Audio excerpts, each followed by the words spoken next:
Hey everyone, today's Thursday, or as some church calendars call it, Maundy Thursday, which is kind of a weird word for us English speakers, but as we will see, it's fitting given the events of the Thursday of the original Passion Week. When we look at the picture given to us by Matthew, Mark, Luke, and John, we come to a better understanding of what may have been on Jesus' mind in the mind of his disciples. On that Thursday, it seemed like the most important thing for them to do was to prepare to eat the Passover meal. In fact, Jesus sent his disciples to prepare the Passover meal so that they could all eat together, and a man carrying a jar of water on his shoulder was the sign that Jesus gave to them. And they went into the city and they found that man, and he led them to an upper room that was furnished and would suit Jesus and his purposes. Well, that night, during the Passover meal, Jesus did something very interesting. He got up from the table, took his outer garment off, wrapped a towel around his middle, and he began to wash the disciples' feet. And as he did so, he said, "A new commandment I give to you, that as I have done unto you, so you should do for one another." Now, when he said commandment, in Latin-based churches, the Latin root of that word is the root from which we get our word mandate, or Maundy Thursday. It was the day that he gave that new commandment to serve one another.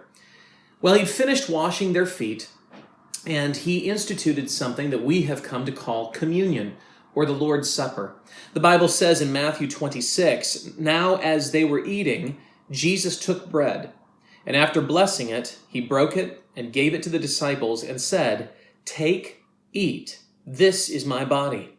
And he took a cup, and when he had given thanks, he gave it to them, saying, 'Drink of it, all of you, for this is my blood of the new covenant, which is poured out for many for the forgiveness of sins. I tell you, I will not drink again of this fruit of the vine until that day when I drink it new with you in my Father's kingdom.'" After they had finished that element of the meal, they'd finished what we call the Last Supper, the Bible tells us, they sang a hymn together, and then they got up to leave to go out to the Mount of Olives to a garden called Gethsemane. When they got there, Jesus left 8 of the disciples behind. He took 3 of them, Peter, James, and John, with him deeper into the garden, and he left them in a place, instructed them to pray, and he went on further, and he began praying.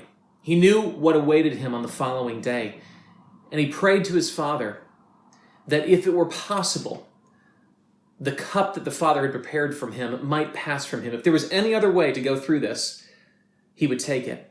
But at the end, he said, "Nevertheless, Father, not what I will, your will be done." He got up and, of course, found his disciples sleeping. They were very tired. And he woke them up and said, "It's time. My betrayer is at hand." And sure enough, an armed mob led by none other than Judas Iscariot came into the garden. Since it was dark, they weren't quite sure who was who. Judas approached. He was able to get close, and he kissed his former master on the cheek. That was the signal. The mob grabbed Jesus to arrest him. He made the comment, he said, "I was out in public, I was in the temple, I was in synagogues, you could have done this anytime you wanted. Why now? But this is your hour. This is the power of darkness." They asked him, "Are you Jesus of Nazareth?" And he said, "I am." And the power of his words knocked them to the ground. Nevertheless, they got back up. They arrested him. They took him to the high priest's house, where he was interrogated all night long. Back when they were having the supper, Jesus had told his disciples that they would all flee from him that night. Of course, they all denied it. And of course, when he was arrested, they did.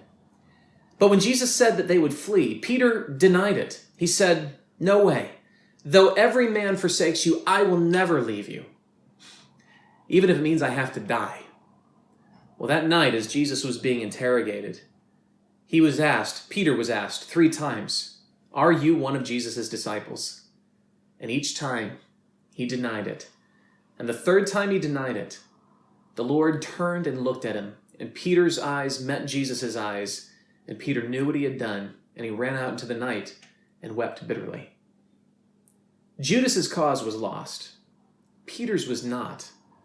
But it would take a few more events in the days to come to restore Peter, forgive his sin, and achieve forgiveness for the sins of the rest of us as well.